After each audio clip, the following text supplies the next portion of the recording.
edificação e crescimento, Deus ouvido. Amada igreja, este é o momento que nós iremos fazer a leitura alternada da palavra do Senhor, nosso Deus, e para tanto eu convido a igreja que abra a sua Bíblia em 1 Tessalonicenses, capítulo 3, nós faremos a leitura alternada do versículo 1 ao 13. 1 Tessalonicenses 3, versículo 1 a 13. O último versículo nós faremos em conjunto. Para facilitar os irmãos, encontra-se a página 1200 do Novo Testamento, desta Bíblia comemorativa. Página 1200, 1 Tessalonicenses 3, versículo de 1 a 13. Convido a igreja a colocar-se de pé para a leitura desta palavra. Paulo, envio-lhes Timóteo, as boas notícias trazidas por este ao apóstolo. Pelo que, não podendo suportar mais o cuidado por vós, pareceu-nos bem ficar sozinho em Atenas. Enviamos nosso irmão Timóteo, ministro de Deus no Evangelho de Cristo, para benefício da vossa fé, confirmar-nos e exortar-nos, a fim de que ninguém se inquiete com estas tribulações, porque vós mesmos sabeis que estamos designados para isto. Pois quando ainda estávamos convosco, predissemos que íamos ser afligidos, o que de fato aconteceu e é do vosso conhecimento. Foi por isso que, já não me sendo possível continuar esperando, mandei indagar o estado de vossa fé, temendo que o tentador vos provasse e se tornasse inútil o nosso labor. Agora, porém, com o regresso de Timóteo, vindo do vosso meio, trazendo-nos boas notícias da vossa fé e do vosso amor, e ainda de que sempre guardais grata lembrança de nós, desejando muito ver-nos, como aliás também nós a vós outros. Sim, irmãos, por isso fomos consolados acerca de vós, pela vossa fé, apesar de todas as nossas privações e tribulação. Porque agora vivemos, se é que estáis firmados no Senhor. Pois que ações de graças podemos tributar a Deus no tocante a vós outros, por toda a alegria com que nos regozijamos por vossa causa, diante do nosso Deus. Orando noite e dia, com máximo empenho, para vos ver pessoalmente e reparar as deficiências da vossa fé. Oração de Paulo pelos Tessalonicenses. Ora, o nosso mesmo Deus e Pai e Jesus, nosso Senhor, dirijam-nos o caminho até vós. E o Senhor vos faça crescer e aumentar o amor uns para os outros, e para todos, também nós para convosco, a fim de que seja o vosso coração confirmado em santidade, isento de culpa, na presença do nosso Deus e Pai, e na vinda do Senhor Jesus, com todos os seus santos. A igreja pode assentar-se. Amados de Deus, graça e paz da parte de Jesus, o Deus da nossa salvação. Eu quero convidar você a fechar os seus olhos e curvar a sua cabeça. Nós vamos falar com Deus. Senhor Deus e Pai, Criador de todas as coisas, nós te somos gratos por tudo quanto o Senhor nos permitiu viver na tua casa neste domingo pela manhã. E com o privilégio de termos as Sagradas Escrituras abertas diante de nós, rogamos o Espírito Santo do Senhor que conceda à tua igreja discernimento, entendimento, iluminando a nossa consciência e nos trazendo condições de entender a exposição da tua palavra. Fala-nos nesta hora, que o nosso coração e a nossa mente estejam cativos ao Senhor. Muito obrigado por tudo, perdoa-nos os pecados, livra-nos do mal, oramos em nome de Jesus. Amém. Amados, nós estamos tratando da série Vigilância, o Rei está voltando. E esta série está baseada na exposição bíblica da primeira epístola de Paulo aos Tessalonicenses. Nós começamos no início do mês de julho e nós vamos até o final da carta de Paulo aos Tessalonicenses. Hoje o nosso privilégio é olhar para o capítulo de número 3. Diante do texto em que nós lemos, é sempre muito importante nós entendermos em qual contexto esta igreja nasceu. Qual foi a atmosfera que cercou o nascimento desta igreja a partir da ação de Deus e do ministério missionário de apóstolo Paulo. Para isso nós precisamos voltar um pouquinho no livro dos Atos dos Apóstolos, no capítulo 17. É ali que tem um registro de que Paulo apóstolo, no final da sua segunda viagem missionária, chega na cidade de Tessalônica. O texto diz que quando Paulo chega na cidade de Tessalônica, se dirige à sinagoga por 3 sábados consecutivos, pregando a palavra de Deus. Diz o texto em Atos 17 que Paulo apóstolo estava devidamente acompanhado de Silas. E ele começa a pregar na sinagoga, diz a palavra do Senhor, que há conversões, não apenas de judeus, mas de gregos piedosos e de mulheres distintas. Ali começa a nascer a igreja que Deus estava plantando em Tessalônica. Só que o texto também diz de que houve grande perseguição na cidade de Tessalônica por aqueles que estavam com inveja da vida e do ministério do apóstolo Paulo e de Silas. Lucas registra de que eles incidiram contra a casa de um homem chamado Jason, que naquela ocasião hospedava Paulo, e causaram um grande rebuliço, porque tiveram inveja da vida e do ministério que estava surgindo na igreja ou na cidade de Tessalônica. Paulo teve que sair da cidade em função desta perseguição, e Paulo e Silas se dirigem a Bereia. E a partir de um determinado momento, Lucas, lá no livro dos Atos, cita também com eles um jovem chamado Timóteo. Paulo se dirige a Atenas, mais uma vez conduzido para fugir da perseguição, enquanto Silas e Timóteo permanecem em Bereia. Só que Paulo, com o seu coração pastoral, com o seu cuidado e sempre pensando acerca da igreja que estava sendo plantada em Tessalônica, envia Timóteo à cidade de Tessalônica para que ele pudesse ter informações de como estava caminhando esta igreja. E Timóteo é direcionado à cidade de Tessalônica. Lá ele acompanha todo o movimento que estava acontecendo na cidade com a igreja, e ele volta e traz um relatório para o apóstolo Paulo de notícias acerca de como estava caminhando a igreja de Tessalônica. Paulo recebe este relatório, Paulo recebe estas notícias do jovem pastor Timóteo, e depois de receber estas notícias, escreve a primeira epístola a esta igreja, não apenas o capítulo 3, mas escreve esta primeira epístola mediante o relatório que recebeu de Timóteo.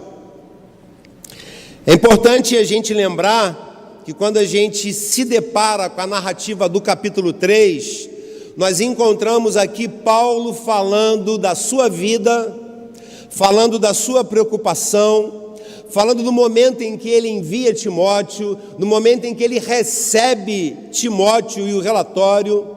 Não há neste capítulo 3 nenhum tipo de texto de produção teológica por parte de Paulo. Paulo rasga o seu coração diante desta igreja e num texto assim de cunho muito pessoal, Paulo fala da sua vida, daquilo que ele tem passado em Atenas e da forma como ele recebeu as informações vindo da parte de Timóteo. Olhando para o capítulo 3, eu queria pensar com os irmãos nesta manhã, mediante a série que nós estamos tratando, Vigilância, o Rei está voltando. Eu queria pensar com os irmãos acerca do seguinte tema: urgência e constância, marcas do reino de Deus. Urgência e constância, marcas do reino de Deus. Eu queria que, para que você pudesse acompanhar a exposição do texto, mantivesse a sua Bíblia aberta, e ele nos propõe uma divisão natural, do verso 1 até o verso 13. Na primeira parte, o texto nos propõe pensar acerca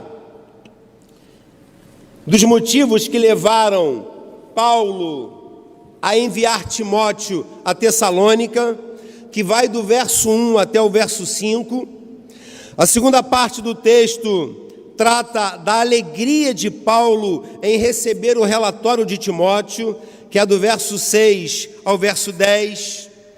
E no finalzinho do texto, do verso 11 ao verso 13, existe aí o registro da oração de Paulo em favor dos tessalonicenses. Então, na proposta natural do texto, há 3 partes para a gente entender a exposição bíblica daquilo que lemos nesta manhã.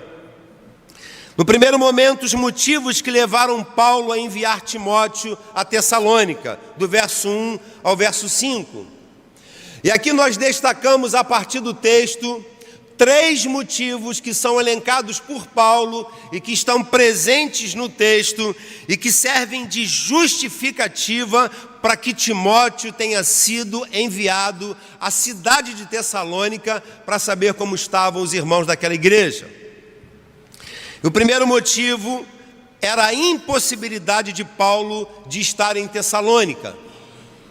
Ele foi duramente perseguido. E quando nós lemos a narrativa de Lucas, lá no livro dos Atos dos Apóstolos, a perseguição culminava geralmente em morte. Então Paulo, que havia sido jurado de morte algumas vezes, mais uma vez é duramente perseguido, e em função disso, ele não se via na possibilidade de estar na cidade de Tessalônica gozando de tranquilidade.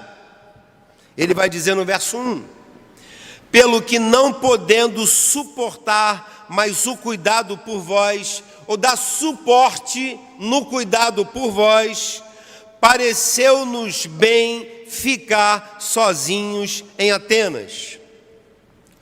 Paulo não foi a Tessalônica porque ele estava entendendo de que fora impedido por conta da perseguição.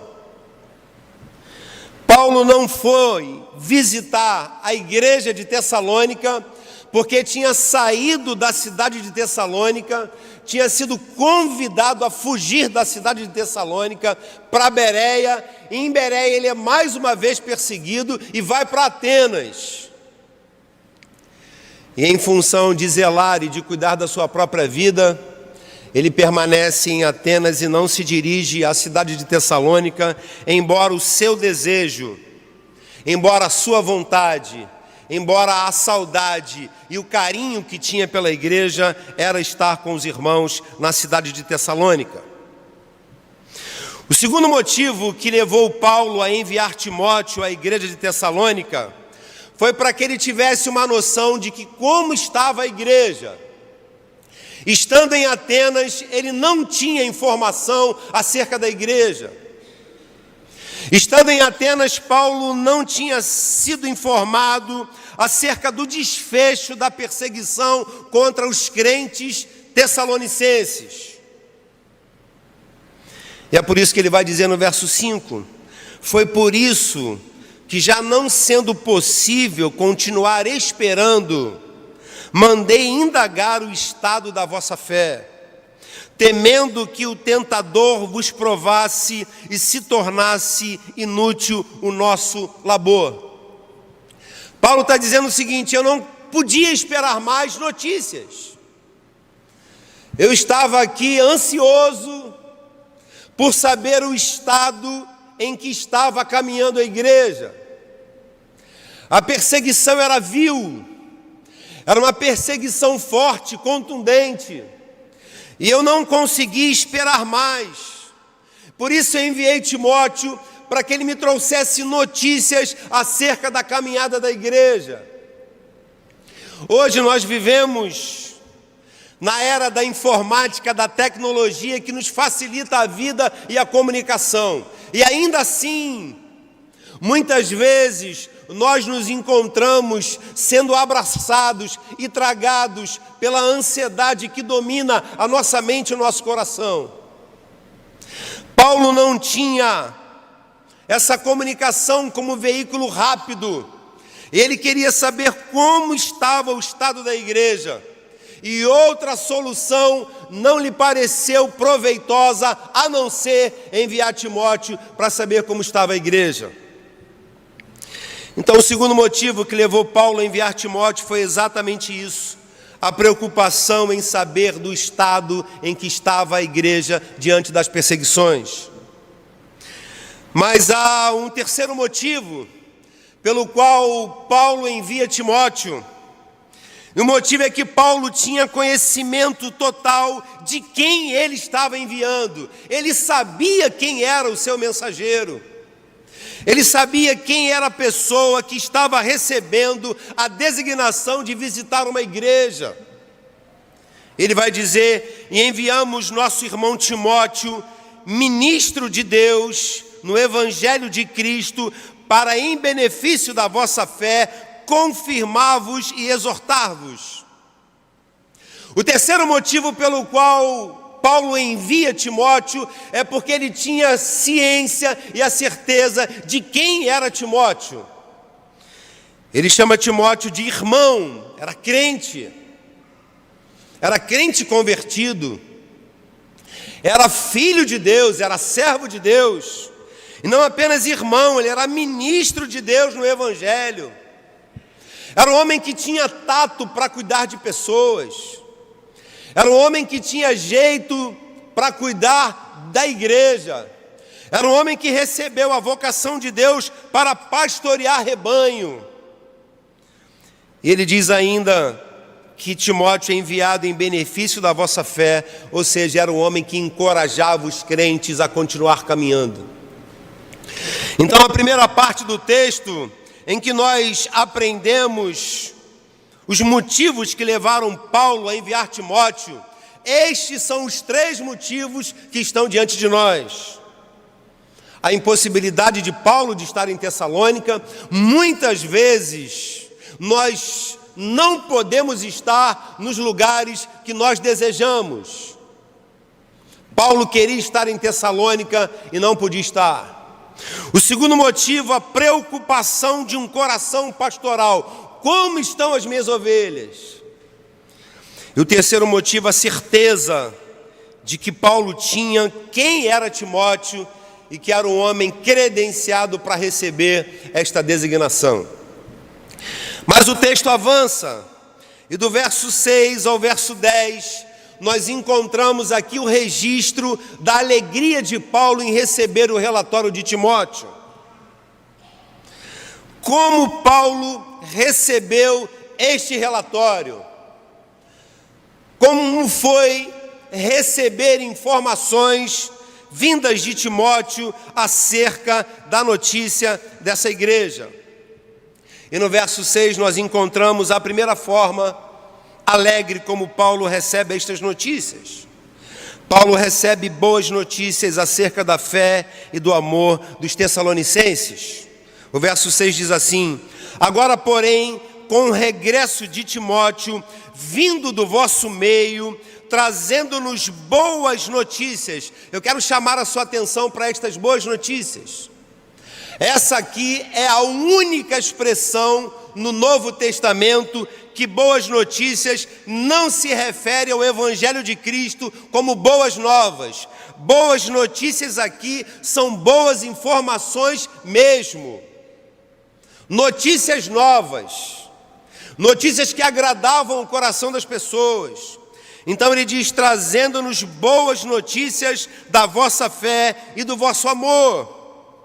E ainda que se sempre guardais grata lembrança de nós, desejando muito ver-nos, como aliás também nós a vós outros. Qual é a forma que Paulo recebe esse relatório? Com alegria, por conta da fé e do amor dos tessalonicenses. Era uma igreja que, diante da perseguição, manteve a fé no Senhor Jesus e manteve o amor a Deus acima de todas as coisas, amando ao próximo como se estivesse amando a própria igreja. E Paulo se alegra com isso. Timóteo manda o relatório dizendo: olha, a igreja, apesar das perseguições, preserva a fé e o amor. Apesar de que a sociedade, e principalmente os romanos e a perversa religião judaica da época, tentando interromper a caminhada da igreja, a igreja caminha preservando a fé e o amor. Paulo enche o coração de alegria por conta disso. E a alegria de Paulo não está apenas em saber que a igreja caminhava preservando a fé e o amor. Paulo também é informado de que a igreja guardava sobre a vida dele grata lembrança. Agora Timóteo vai dizer o seguinte: aquela igreja lá de Tessalônica tem grata lembrança acerca da sua vida, te ama. Aquela igreja, quando se lembra da sua vida e do seu ministério, Paulo, é uma lembrança e é uma memória grata, com muita gratidão. Não é uma memória adoecida, é uma memória repleta de gratidão. Os crentes que estão em Tessalônica, quando lembram da sua vida, o coração deles se enche de alegria. Eis aqui a segunda alegria de Paulo em receber esse relatório. A primeira, por conta da preservação da fé e do amor. Em segundo, porque essa igreja guardava o nome de Paulo com grata lembrança. E a terceira alegria de Paulo estava baseado de que nessa igreja estava firmada no Senhor, não houve dispersão. É o que diz o verso 8: porque agora vivemos, se é que estáis firmados no Senhor. Paulo agora está sendo informado de que a igreja não se dispersou, de que a igreja não se diluiu, de que a igreja não abandonou o seu posto, de que a igreja não estava vazia, de que a igreja debandou diante da perseguição.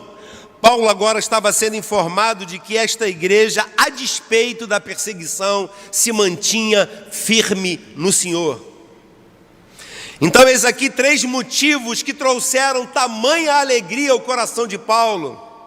A notícia de que a igreja fora preservada na fé e no amor. A notícia de que essa igreja tinha por Paulo grata lembrança. E a informação de que essa igreja se mantinha firmada no Senhor. Um relatório que trouxe muita alegria ao coração de Paulo apóstolo. Enquanto nós estudávamos esse texto, a minha mente, de uma forma compulsória, pensou nas ocasiões em que os concílios estão reunidos e nós estamos diante de muitos relatórios, de muitos documentos, de muitos textos e escritos, e que nem sempre trazem alegria ao coração da igreja, e que nem sempre trazem contentamento à nossa alma diante da sua leitura. Nesse ambiente de concílio, nem sempre os relatórios que chegam diante dos nossos ouvidos e diante dos nossos olhos trazem paz e contentamento à nossa mente e ao nosso coração. Paulo estava recebendo um relatório que ele desejou receber. A igreja fora preservada na fé e no amor. A igreja tinha por Paulo grata lembrança, lembrava dele com um coração cheio de gratidão. E a igreja não dispersou, estava firmada no Senhor. Mas o texto nos propõe uma terceira parte que vai do verso 11 ao verso 13. E do verso 11 ao verso 13 consta aqui a oração de Paulo em favor da igreja dos Tessalonicenses. E Paulo ora e pede a Deus pelo menos 3 coisas para a vida desta igreja, e que estão presentes do verso 11 ao verso 13. A oração de Paulo, no primeiro momento, pede para o Senhor conceder crescimento a esta igreja, é o que está no verso 12. E o Senhor vos faça crescer e aumentar no amor uns para com os outros, e para com todos, como também nós para convosco. Paulo está falando de um crescimento de qualidade nas relações, e que invariavelmente gera como consequência um crescimento de ordem numérica. No primeiro momento, depois de receber esse relatório, que trouxe muita alegria ao coração do apóstolo, ele ora e pede a Deus crescimento para a igreja de Tessalônica. E a gente bem sabe de que essa oração se faz até o dia de hoje. Quando nós olhamos para a nossa igreja ou para a nossa comunidade de fé, nós sempre desejamos que a nossa igreja cresça na maturidade diante de Deus, nas nossas relações, e cresça também no aspecto numérico. Que o Senhor acrescente a caminhada desta igreja vidas que vão sendo salvas. E diante de uma igreja que estava nascendo, já nascendo diante de tamanha perseguição, uma igreja que manteve a fé e o amor e que estava firmada no Senhor, Paulo pede para esta igreja crescimento. Não para que os nossos olhos sejam impactados diante dos relatórios de que nós crescemos numericamente, mas principalmente porque nós crescemos diante do Senhor e diante dos homens, na missão e no cumprimento da igreja. No primeiro aspecto da oração de Paulo, Paulo ora em favor do crescimento da igreja de Tessalônica. Mas Paulo ora também por santidade. Eu queria que você visse o verso 13. A fim de que seja o vosso coração confirmado em santidade, isento de culpa, na presença de nosso Deus e Pai, na vinda de nosso Senhor Jesus com todos os seus santos. Paulo agora está dizendo o seguinte para o Senhor: Senhor, eu sei que não basta apenas a igreja crescer, ela tem que se manter santa e pura para o Senhor, tem que se manter imaculada, sem manchas, separada para fazer a tua obra e a tua vontade aqui. Agora Paulo está dizendo de que esta igreja precisava se manter na contramão do tempo presente, não se mundanizar, não se secularizar, não se deixar corromper pelas filosofias e tendências da época. Paulo agora pede para esta igreja que o Senhor a mantenha santa para a glória do Senhor. Mas existe um terceiro aspecto na oração de Paulo, e consta também no finalzinho do verso 13, quando Paulo diz: na presença de nosso Deus e Pai, na vinda de nosso Senhor Jesus com todos os seus santos. Se no primeiro momento Paulo ora pedindo para que essa igreja cresça, depois para que essa igreja se mantenha santa diante do Senhor, agora Paulo pede para que essa igreja se mantenha vigilante por conta da volta do nosso Senhor e Salvador Jesus. E quando a gente ora a oração de Paulo, a gente percebe de que essa é a nossa oração hoje.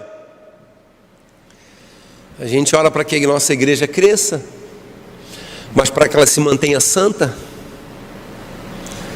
mas para que ela se mantenha vigilante e atenta quanto à volta do Senhor Jesus Cristo, o noivo que virá buscar a sua noiva. O capítulo 3 trata destas três temáticas. Paulo se justificando porque não estava com a igreja, porque fora impedido de estar com a igreja. Paulo registrando a sua alegria, o seu júbilo, o seu contentamento por receber um relatório que encheu a sua alma de alegria. E ele fecha este momento aqui orando com o coração rasgado diante de Deus, pedindo especificamente pela igreja dos Tessalonicenses. Um texto que, mais uma vez o pastor repete, não tem produção teológica, mas que trata de uma relação saudável, de uma relação boa, de uma relação harmoniosa entre pastor e rebanho. Mas olhando esse texto, nós não poderíamos deixar de trazer pelo menos 3 lições de ordem prática para a vida da nossa caminhada na condição de igreja. A título de conclusão, nós precisamos trazer 3 lições práticas, mediante esta narrativa que é histórica, mas que também traz lições de cunho espiritual para a nossa vida. E olhando para o texto, a primeira lição que nós aprendemos é que a obra de Cristo nunca sofrerá prejuízo de descontinuidade por conta da impossibilidade de servos. Eu vou repetir. A obra de Cristo nunca sofrerá prejuízo de descontinuidade por conta da impossibilidade de servos. Ou seja, a obra do Senhor nunca vai parar se um dia faltar alguém. A obra do Senhor nunca vai ser interrompida se um dia faltar um servo, se um dia faltar uma serva. Nada nesta vida, nem a nossa ausência, pode impedir a caminhada e o cumprimento do ministério da igreja do Senhor nesta vida aqui. Se Paulo não pode ir, Timóteo pode. Se Moisés não pode ir, Josué pode. Se Saul não pode ir, Davi vai. Se você não puder ir, Deus levantará outro, mas a obra do Senhor não sofrerá prejuízo de descontinuidade. Ela não será interrompida, porque a obra não é minha e não é sua, a obra é do Senhor. Eu não posso, mas eu vou mandar Timóteo. Ele é irmão amado, ele é ministro de Deus, e ele vai confirmar a fé, ele vai encorajar o coração de vocês. Por que isso é importante? Porque a gente tem que parar de se enganar. O sucesso da obra do Senhor não reside na minha ou na sua capacidade, porque a obra não é nossa. Nós somos apenas servos. E se um dia nós faltarmos, é o Senhor quem cuida da sua obra e que cuida da sua igreja. Por conta disso, a obra de Cristo na face da terra jamais sofrerá prejuízo de descontinuidade, ela jamais será interrompida por conta da impossibilidade de alguém. Quem não pode faltar é o Senhor Jesus. Se Ele não estiver conduzindo a sua igreja, nós seremos incapazes de dar um passo à frente ou em qualquer direção. Mas o texto nos sugere uma segunda lição. E a lição é que a condição espiritual da igreja deve impactar significativamente o nosso senso de dever cumprido. A condição espiritual da igreja deve impactar o nosso senso de dever cumprido. Paulo recebe boas notícias, recebe notícias acerca da condição espiritual da igreja, e isso vai impactar positivamente o senso de Paulo, a consciência de Paulo, a mente de Paulo, o coração de Paulo, de que o seu dever foi cumprido. É por isso que no capítulo 2, verso 1, ele diz que a minha estada entre vós não tenha se tornado em vão ou infrutífera. Eu e você precisamos nos preocupar com a condição espiritual da igreja. Isso deve impactar na nossa consciência um senso de dever cumprido ou não. Não é apenas a liderança responsável pela condição espiritual da igreja. Nós todos somos membros do mesmo corpo, o qual Cristo é o cabeça. E a condição espiritual da igreja deve impactar esse senso em nós. Estamos cumprindo ou não o nosso dever? Imaginem, pois, se Timóteo trouxesse a Paulo um relatório tenebroso. A igreja debandou. A igreja correu, com receio de ser levada à morte por conta da perseguição. Imagine se o relatório de Timóteo fosse: olha, a igreja não foi preservada nem na fé e nem no amor, e eu não posso atestar a confirmação da sua fé. Como ficaria o coração de Paulo ao receber tamanhas informações? É possível que ele fosse alcançado pela tristeza, pelo sentimento de que ele não cumpriu o seu dever? Mas diante das notícias e da informação da condição espiritual da igreja, isso impactou o senso de dever cumprido em Paulo de forma muito significativa. É como se ele estivesse diante do Senhor dizendo: Senhor, muito obrigado, porque o Senhor tem nos usado e a igreja continua caminhando firme diante do Senhor. Essa preocupação não é para pastores apenas, ou não são para pastores, não são apenas para presbíteros nem diáconos. Essa preocupação é de todo aquele que faz parte do corpo de Cristo na condição de membro. A condição da igreja deve impactar o nosso senso de dever cumprido ou não.